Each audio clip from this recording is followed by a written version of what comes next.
Hi friends, welcome back to our YouTube channel. This is the next lecture of electromagnetic field theory, in which today we will discuss about electromagnetic potential. दोस्तों, एक बार फिर आपका हमारे YouTube channel पर स्वागत है। विद्युत चुंबकीय सिद्धांत का ये हमारा नेक्स्ट लेक्चर है, जिसमें हम विद्युत चुंबकीय विभव के बारे में स्टडी करेंगे। In today's lecture we will discuss about magnetic vector potential and magnetic scalar potential. तो आज के इस लेक्चर में हम चुंबकीय सदिश विभव एवं चुंबकीय अदिश विभव के बारे में विस्तार पूर्वक चर्चा करेंगे। So first of all magnetic vector potential. तो सबसे पहले चुंबकीय सदिश विभव। सो magnetic vector potential, the relation between electric field intensity and electric potential is equal to minus del V। विद्युत क्षेत्र की तीव्रता तथा विद्युत विभव के मध्य संबंध होता है equal to minus del v. Here E is the electric field intensity whereas V is electric potential। यहां E विद्युत क्षेत्र की तीव्रता है जबकि V विद्युत विभव है। In electric field, the source of producing electric potential is charge, which is a scalar quantity, and hence the electric potential will be a scalar quantity। विद्युत क्षेत्र में विद्युत विभव के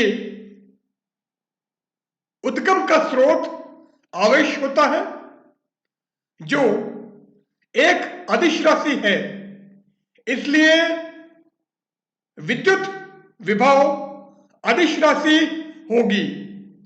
क्योंकि इलेक्ट्रिक पोटेंशियल का जो सोर्स है, विद्युत विभव का जो स्रोत है वो हमारा चार्ज है, आवेश है। एंड चार्ज या आवेश स्केलर क्वांटिटी होती है, अदिश राशि होती है, इसलिए इलेक्ट्रिक पोटेंशियल हमारा स्केलर होगा, विद्युत विभव अदिश राशि होगी। In magnetic field the source is current element and current element is a vector quantity and hence the potential associated with the magnetic field will be a vector quantity। चुंबकीय क्षेत्र में विभव का स्रोत धारा तत्व होता है, करंट एलिमेंट होता है एंड करंट एलिमेंट एक वेक्टर क्वांटिटी है, धारा तत्व एक सदिश राशि है। इसलिए चुंबकीय क्षेत्र से संबद्ध विभव सदिश राशि होगी, क्योंकि करंट एलिमेंट हमारा वेक्टर है। करंट एलिमेंट में डायरेक्शन एंड मैग्नीट्यूड दोनों होता है and hence the potential associated with the magnetic field will be a vector quantity। इसलिए चुंबकीय क्षेत्र से संबद्ध विभव सदिश राशि होगी। The direction of this potential will be related to the direction of current element। विभव की दिशा या इस विभव की दिशा, कौन सा विभव? जो मैग्नेटिक फील्ड से एसोसिएटेड है, इस विभव की दिशा धारा तत्व की दिशा से संबंधित होगी। तो करंट एलिमेंट की डायरेक्शन क्या है? वो डायरेक्शन मैग्नेटिक पोटेंशियल या वो पोटेंशियल जो कि मैग्नेटिक फील्ड से एसोसिएटेड है, उसकी डायरेक्शन डिसाइड करेगा, उसकी दिशा तय करेगी। If magnetic induction is B and magnetic vector potential is A, यदि चुंबकीय प्रेरण B हो तथा चुंबकीय सदिश विभव A हो, then the relation between B and A will be B equal to del cross A। तो चुंबकीय प्रेरण तथा चुंबकीय सदिश विभव में संबंध होगा B equal to del cross A और B equal to curl A। Now here we have a wire and let its small element, that is current element, is ideal, जो कि हमारा ये है। तो ये जो वायर है या ये जो तार है, इसमें करंट आई फ्लो हो रही है। अब हमको इससे r डिस्टेंस पर कोई पॉइंट P है जिसके कोऑर्डिनेट एक्स वाई जेड है। इस पॉइंट P पर मैग्नेटिक इंडक्शन की वैल्यू निकालनी है, चुंबकीय प्रेरण का मान ज्ञात करना है। सो इस टोटल एलिमेंट के कारण पॉइंट P पर मैग्नेटिक इंडक्शन ये चुंबकीय प्रेरण का मान ज्ञात करने के लिए पहले हम इसका स्मॉल एलिमेंट ले लेते हैं, इसका एक अल्पांश लेते हैं, और ये जो अल्पांश है KL, इसकी लेंथ DL है। The length of small element of this wire is KL and it is DL. So the current element will be IDL. इसलिए धारा तत्व आइडियल होगा। तो करंट एलिमेंट आइडियल के कारण पॉइंट P पर जिसके कोऑर्डिनेट एक्स वाई जेड है, जो करंट एलिमेंट के सोर्स O से R डिस्टेंस पर है, उस पर मैग्नेटिक इंडक्शन की वैल्यू dB है। If a current element ideal produces a magnetic induction dB at point P, then from Biot-Savart law, यदि एक धारा तत्व आइडियल किसी बिंदु P जिसके निर्देशांक x, y, z है पर चुंबकीय प्रेरण dB उत्पन्न करता है, तो बायो-सावर्ट नियम से dB equal to mu not upon 4 pi ideal cross R upon R cube, क्योंकि dB होता है mu not upon 4 pi ideal sine theta upon R square, and sine theta में जो थीटा है वो हमारा आइडियल एंड R के बीच का एंगल है। सो आइडियल साइन थीटा को हम आइडियल क्रॉस R कैप लिख सकते हैं, और नीचे हमारा R स्क्वायर होता है, तो हम R से मल्टीप्लाई एंड R से डिवाइड करें तो R into R cap vector R हो जाएगा, एंड नीचे R into R square R cube हो जाएगा। सो पॉइंट P पर अगर इस करंट एलिमेंट आइडियल के कारण मैग्नेटिक इंडक्शन dB की वैल्यू निकाले तो बायो-सावर्ट लॉ से ये आएगी। नाउ फॉर एंटायर लूप, संपूर्ण लूप के लिए, मीन्स ये जो टोटल वायर है इसकी बात कर रहे हैं, तो टोटल लूप अगर हम लेते हैं, एंटायर लूप लेते हैं, तो मैग्नेटिक इंडक्शन पॉइंट P पर dB का इंटीग्रेशन होगा। सो फॉर एंटायर लूप, संपूर्ण लूप के लिए B equal to integration of dB, and dB हमारा ये है, सो B क्या आ जाएगा, integration of mu not upon 4 pi ideal cross r upon are cube. अब mu not I upon 4 pi constant है, सो बी क्या हो जाएगा, mu not I upon 4 pi integration dl cross r upon r cube. So this will be the magnetic induction at point P due to this entire loop. तो यह बिंदु P पर इस संपूर्ण लूप के कारण चुंबकीय प्रेरण का मान होगा। If source point O has coordinate x dash, y dash, z dash, यदि स्रोत बिंदु O के निर्देशांक x dash, y dash, z dash हो तो पॉइंट O से P की डिस्टेंस हमारी वेक्टर r है, तो वेक्टर r क्या आ जाएगा, क्योंकि पॉइंट P के कोऑर्डिनेट x y z है, पॉइंट O के coordinate x dash, y dash, z dash है। सो अगर वेक्टर r निकालें तो वो क्या आएगा, vector r equal to I cap x minus x dash plus j cap y minus y dash plus k cap z minus z dash, where x, y, z are the coordinate of point P, whereas x dash, y dash, z dash are the coordinate of point O.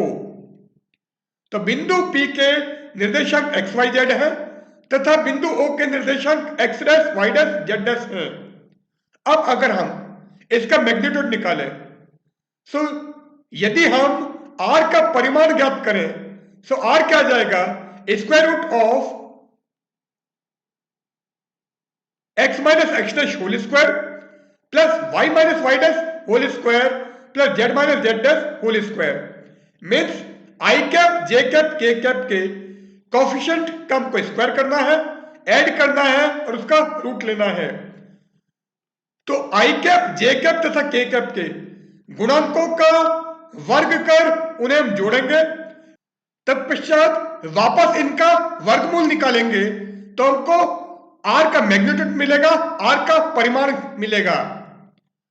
So r equal to square root of x minus x dash whole square plus y minus Y dash whole square plus z minus Z dash whole square. Now r अभी हमने ये निकाला है,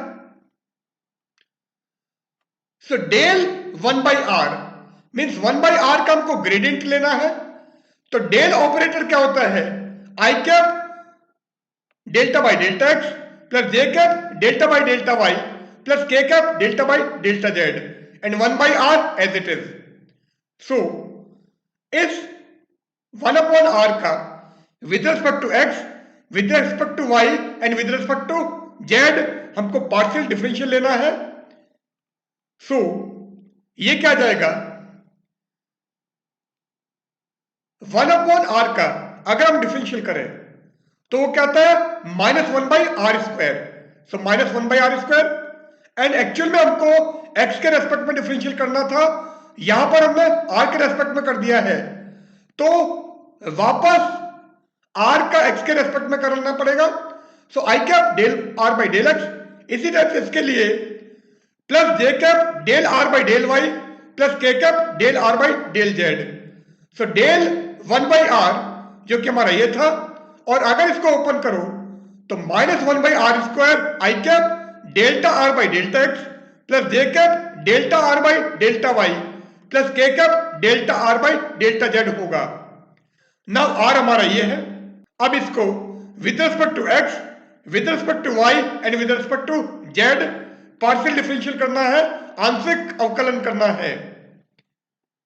तो ये क्या जाएगा, minus 1 by are square sigma I cap. अब ये हमारा आर है, आर का एक्स के रेस्पेक्ट में डिफरेंशियल करना है, तो ये रूट के अंदर ये वैल्यूज हैं।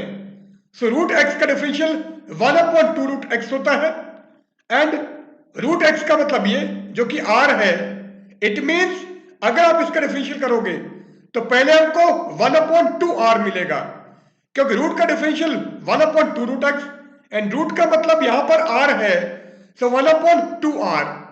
फिर विद रिस्पेक्ट टू एक्स हम इसका डिफरेंशियल करेंगे, तो यहां पर y है, यहां पर z है, क्योंकि इन दोनों फैक्टर में x नहीं है, इसलिए इसका डिफरेंशियल 0, इसका भी 0, और इसका डिफरेंशियल करोगे विद रिस्पेक्ट टू x तो वो क्या जाएगा, twice x minus x dash.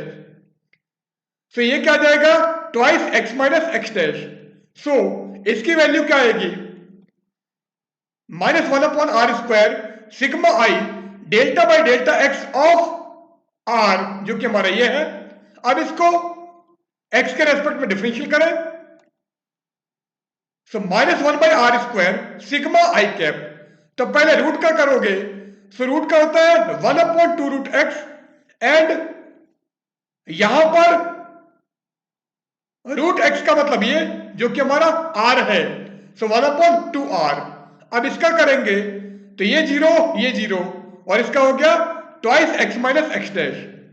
Now 2 से 2 कैंसिल कर दो, इस r को इसके साथ में ले लो, सो -1/r³ सिग्मा आई x minus x dash. So -1/r³ sigma आई x माइनस एक्स डैश। सो अगर इस सिग्मा को हटाएं तो y एंड z के कंपोनेंट भी आएंगे। सो सिग्मा को हटाते ही ये वैल्यू क्या बन जाएगी, -1/r³ i cap x minus x dash plus j cap y minus Y dash plus k cap z minus z dash. So -1/r³ i cap x minus x dash plus j cap y minus Y dash plus k cap z minus z dash, और ये हमारा क्या है, vector r। क्योंकि vector r हमारा ये होता है तो इसकी जगह आप वेक्टर r रख दो। So del 1/r equal to -r/r³। So minus vector r/r³। So del 1/r की वैल्यू ये आ गई। इट मींस वेक्टर r/r³ क्या आएगा, minus del 1/r। So vector r/r³ equal to minus del 1/r और minus gradient of 1/r। Now magnetic induction at point P due to entire loop is B equal to μ0I/4 integration dl cross r/r³। तो संपूर्ण loop के कारण बिंदु P पर चुंबकीय प्रेरण का मान ये है, एंड वेक्टर r/r³ अभी हमने निकाला था माइनस डेल 1/r। तो r/r³ की वैल्यू आप ये यहां पर रखो, सो b की वैल्यू क्या आएगी, -μ0I/4 integration dl cross del 1/r। क्योंकि वेक्टर r/r³ की वैल्यू माइनस डेल 1/r है, सो माइनस हमने बाहर लिख लिया, सो डेल 1/r यहां पर रह गया है। और माइनस को हटाने के लिए b क्रॉस a को हम a क्रॉस b लिख देते हैं, क्योंकि a cross b equal to minus b cross a होता है। सो वेक्टर प्रोडक्ट के अंदर अगर आप सीक्वेंस चेंज करते हो, अगर ऑर्डर चेंज करते हो तो साथ में माइनस आ जाता है। सो ये क्या बन जाएगा, del 1/r cross dl with negative sign, और dl cross del 1/r equal to minus del 1/r cross dl। तो यहां से हमको जो माइनस मिलेगा वो इस माइनस को कैंसिल कर देगा। So b equal to μ0I/4 closed integration del 1/r cross dl। Now vector identity. So vector identity या सदिश समीकरण हमारे पास में क्या है, del cross A is equal to a del cross a plus del a cross a, और curl A equal to a curl a plus gradient a cross a। Here small a is scalar quantity, यहां small a अदिश राशि है, where as capital A is a vector quantity, जबकि capital A सदिश राशि है। So यहां से हम डेल A क्रॉस A की वैल्यू निकालें तो वो क्या आ जाएगी, del A cross A equal to del cross A minus A del cross A, क्योंकि इसकी वैल्यू अगर निकालनी है तो इसको हमको लेफ्ट में ट्रांसफर करना पड़ेगा, इसलिए डेल ए क्रॉस ए हमारा ये आ जाएगा। नाउ अगर इस इक्वेशन को देखें, so A equal to 1/r and capital A equal to dl। So इस स्मॉल ए की जगह आप 1/r रखो एंड कैपिटल ए की जगह dl रखो, तो ये हमारा क्या हो जाएगा, del 1/r cross dl equal to del cross dl by r minus 1/r del cross dl। So A की जगह हमने 1/r एंड कैपिटल ए की जगह dl रखा है, तो ये हो गया del cross dl upon r minus 1/r del cross dl, जो हमको यहां पर मिल गया है। अब अगर ये वैल्यू हम इस इक्वेशन में रखें तो b की वैल्यू क्या हो जाएगी, mu not I upon 4 integration of del cross dl by r minus 1/r del cross dl। और अगर इंटीग्रेशन को हम दो पार्ट में लिखें तो b हो जाएगा mu not I upon 4 integration del cross dl by r minus integration 1/r del cross dl। तो इसकी वैल्यू आपको ये मिल गई है।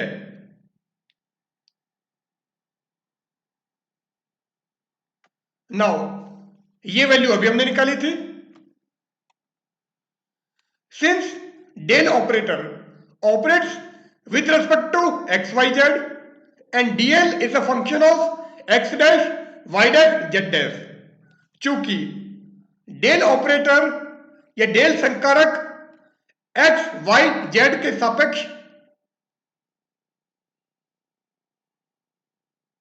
संक्रिया करता है या ऑपरेट होता है, जबकि dl x dash y dash तथा z डैश का फलन है। सो अगर हम डेल क्रॉस dl निकालें, सो dl हमारा x dash y dash z dash का फंक्शन है, और ये क्या है, i cap delta by delta x plus j cap delta by delta y plus k cap delta by delta z, क्योंकि आपको x y z के रेस्पेक्ट में डिफरेंशियल करना है, जबकि ये हमारा x डैश y डैश एंड z डैश का फंक्शन है। It means del cross dl equal to 0। So del cross dl equal to 0, तो इसको आप 0 कर दो, सो b क्या आ जाएगा, mu not I upon 4 close integration del cross dl by r, और b equal to mu not I upon 4 del cross line integration dl by r और close integration dl by r, और b equal to del cross a। So अगर हम mu not I upon 4 integration dl by r को अगर a लिखें तो b equal to del cross a हो जाता है। So in this equation a equal to mu not I upon 4 close integration dl by r, and this a is known as magnetic vector potential. So A is magnetic vector potential, यहां A चुंबकीय सदिश विभव है।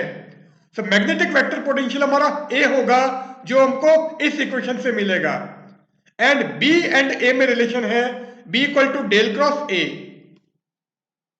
और B equal to curl A। Now B equal to del cross A आया है, thus magnetic induction is given by the curl of magnetic vector potential। इस प्रकार चुंबकीय प्रेरण चुंबकीय सदिश विभव के कर्ल से दिया जाता है। सो मैग्नेटिक वेक्टर पोटेंशियल का अगर आप कर्ल निकालोगे तो हमको मैग्नेटिक इंडक्शन B की वैल्यू मिल जाएगी, चुंबकीय प्रेरण B का मान प्राप्त होगा। If the current is distributed with current density J, यदि धारा घनत्व J के रूप में वितरित हो तो i equal to j d s. तो करंट डेंसिटी को अगर करंट की टर्म्स में लिखना है तो आई क्या आ जाएगा, जे डी एस, एंड ए हमारा ये था। यहां पर हम आई को जे डी एस लिखे तो ए क्या हो जाएगा, A equal to mu not I upon 4 pi, and इस आई को हमने जे डी एस लिखा है और DL by are as it is. ds means area, dl means length, तो एरिया इंटू लेंथ हो जाएगा हमारा वॉल्यूम, क्षेत्रफल इंटू लंबाई आयतन हो जाएगा। सो ds dl को हम dv डैश लिख देते हैं। और अब जो यहां पर लाइन इंटीग्रेशन था, जो रेखीय समाकलन था लूप का, वो हमारा वॉल्यूम इंटीग्रेशन में चेंज हो जाएगा। So a equal to mu not upon 4 pi volume integration j dv dash upon r, where dv dash is ds dl, जहां dv dash ds dl है। सो मैग्नेटिक वेक्टर पोटेंशियल ए की value हमको ये मिल जाएगी। Now magnetic scalar potential, चुंबकीय अदिश विभव।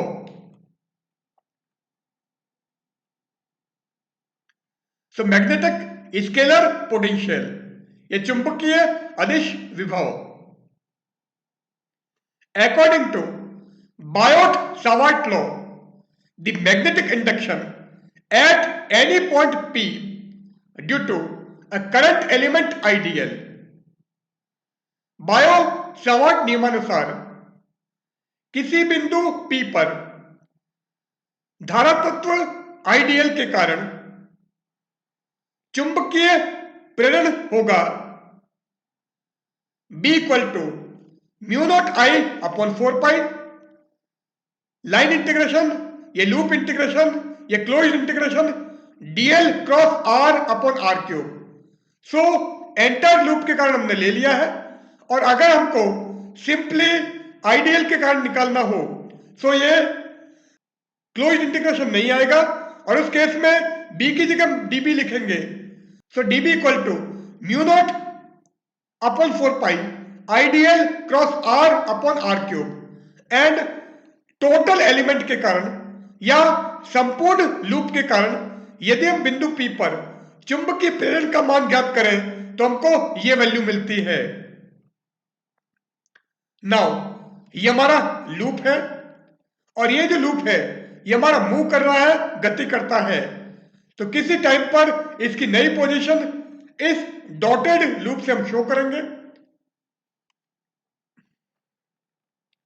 Here the solid curves shows the original position of the loop। यहां ठोस वक्र लूप की वास्तविक स्थिति दर्शाता है। If the loop moves with infinitely slow speed, then the dotted curve shows the new position of the loop when the original loop displaces minus dr। यदि loop अनंत सूक्ष्म चाल से गति करता है तो बिंदुवत वक्र लूप की नई स्थिति दर्शाएगा जब वास्तविक लूप माइनस dr से विस्थापित होता है। सो अगर ओरिजिनल लूप हमारा माइनस dr डिस्प्लेसमेंट ट्रेवल करता है, माइनस dr विस्थापन तय करता है, तो उसकी जो नई पोजीशन होगी, उसकी जो नई स्थिति होगी, वो हमारी डॉटेड लूप से शो करेंगे या डॉटेड कर्व से दिखाएंगे। नाउ B का फॉर्मूला ये था। सो B डॉट dr, सो अगर हम इसको dr से डॉट प्रोडक्ट लें तो वो क्या हो जाएगा, B dot dr equal to mu not I upon 4 pi close integration dl cross r upon r cube dot dr। Since integration A D L dot D R equal to integration A D L dot D R. तो इसको हम ये लिख सकते हैं, it means ये जो dot D are है इसको हम अंदर ले सकते हैं। So B dot D R आ जाएगा mu not I upon 4 pi line integration या close integration DL cross R dot D R upon are cube. So B dot D R हमारा ये हो जाएगा। For cyclic permutations of vectors, सदिशों के चक्रीय क्रमचय से, for cyclic permutation of vectors या सदिशों के चक्रीय क्रमचय से vector DL cross vector R dot D R is equal to DL cross D R dot R. तो इसको हम ये लिख सकते हैं from cyclic permutation of vectors for magnetic permutations of vectors, सदिशों के चुंबकीय क्रमचय के लिए DL cross R dot D R is equal to minus DL cross D R dot R. And इसको हम क्या लिख सकते हैं, DL cross minus D R dot R. So DL cross R dot D R हमारा ये हो गया है। अब ये हमारा डायग्राम था। Let if point P shift by D R, माना यदि बिंदु P dr विस्थापित होता है या dr विस्थापन तय करता है, then the solid angle subtended by the circuit changes by d omega। तो परिपथ द्वारा ठोस कोण में परिवर्तन d ओमेगा होगा।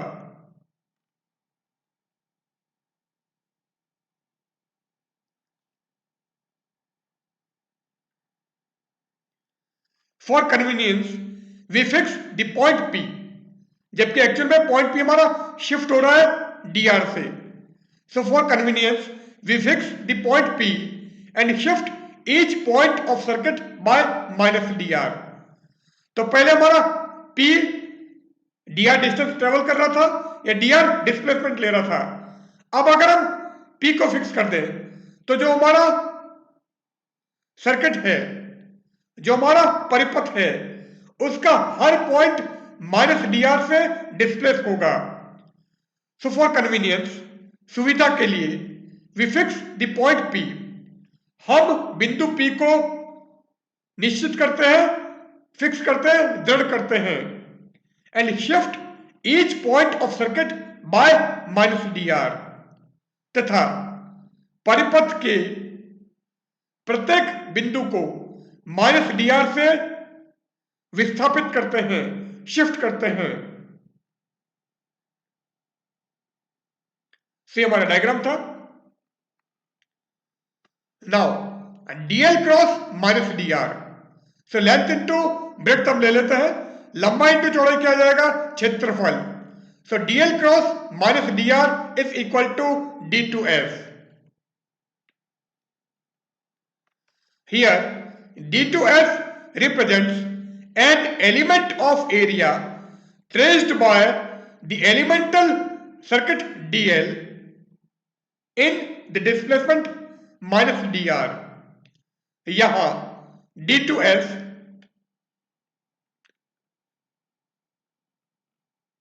प्रारंभिक परिपथ dl द्वारा विस्थापन माइनस dr में तय किया गया क्षेत्रफल है। तो जो हमारा एलिमेंटल सर्किट dl था, जो हमारा प्रारंभिक परिपथ dl था, जो हमारा ये है, ये माइनस dr डिस्प्लेसमेंट पे कितना एरिया ट्रेवल करता है, कितना क्षेत्रफल तय करता है, तो वो हमारा ये छायांकित भाग आ जाएगा, ये शेडेड पोर्शन आ जाएगा। और ये शेडेड पोर्शन कितना है, d2s। Now dl cross vector r dot D R equal to DL cross minus D R dot R था, and DL cross minus D R हमारा D2S है, so DL cross R dot D R क्या हो जाएगा, D2S dot R. So DL cross R dot D R equal to D2S dot R, and B dot D R हमारा ये था, तो यहां पर हम DL cross R dot D R की जगह D2S डॉट आर लिख देते हैं। So B dot D R क्या आ जाएगा, so B dot D R equal to mu not I upon 4 pi, as it is, और यहां पर आ गया हमारा D2S dot vector R. So close integration D2S dot vector R upon are cube, और this will be B dot D R is equal to mu not I upon 4 pi, इसको हमने D omega लिख दिया है। So B dot D R की value हमको ये मिल गई है, and this will be equal to mu not I upon 4 pi, D omega को हमने del omega dot D R लिख दिया है। सो इधर भी डी आर और इधर भी D R, so D R को अगर हम हटा दें तो मैग्नेटिक इंडक्शन B की वैल्यू आ जाएगी। So B equal to mu not I upon 4 pi del omega, here omega is solid angle, तो मैग्नेटिक इंडक्शन ये चुंबकीय प्रेरण B का मान हमें ये प्राप्त हो गया है। ना B अभी हमने ये निकाला है, और B equal to magnitude of del mu not I omega upon 4 pi, तो ये हमारा कांस्टेंट है, इसको हमने अंदर ले लिया है। सो B की वैल्यू हमको ये मिल गई है, और B equal to magnitude of del phi, where phi is mu not I omega upon 4 pi. So mu not I omega upon 4 pi को हमने फाई लिखा है। So here phi is mu not I omega upon 4 pi, and this phi is known as magnetic scalar potential. So phi is magnetic scalar potential या phi चुंबकीय अदिश विभव है। If current flows in anti-clockwise direction, then we define solid angle as positive. यदि धारा वामावर्त दिशा में प्रवाहित होती है तो हम ठोस कोण को धनात्मक दर्शाते हैं, and if current flows in clockwise direction then we define solid angle as negative. तथा यदि धारा दक्षिणावर्त दिशा में प्रवाहित होती है तो हम ठोस कोण को ऋणात्मक दर्शाते हैं। So B equal to minus del phi और B equal to minus gradient of phi. अब ये जो रिजल्ट आया है ये इलेक्ट्रिक फील्ड में जो E equal to minus del V होता है वैसा वैसा रिजल्ट है, वहां पर V हमारा इलेक्ट्रिक पोटेंशियल होता है, इसलिए यहां पर फाई हमारा मैग्नेटिक पोटेंशियल है, और V हमारा स्केलर पोटेंशियल होता है, इसलिए फाई को हमने मैग्नेटिक स्केलर पोटेंशियल या चुंबकीय अदिश विभव कहा है। सो यहां पर हम हमारा लेक्चर एंड करते हैं। इस लेक्चर में हमने magnetic scalar potential and magnetic vector potential के बारे में स्टडी किया है। So good bye.